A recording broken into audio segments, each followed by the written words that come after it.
also have a oil gauge hooked up to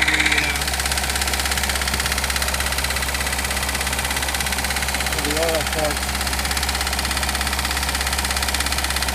Cold, it's running about 60.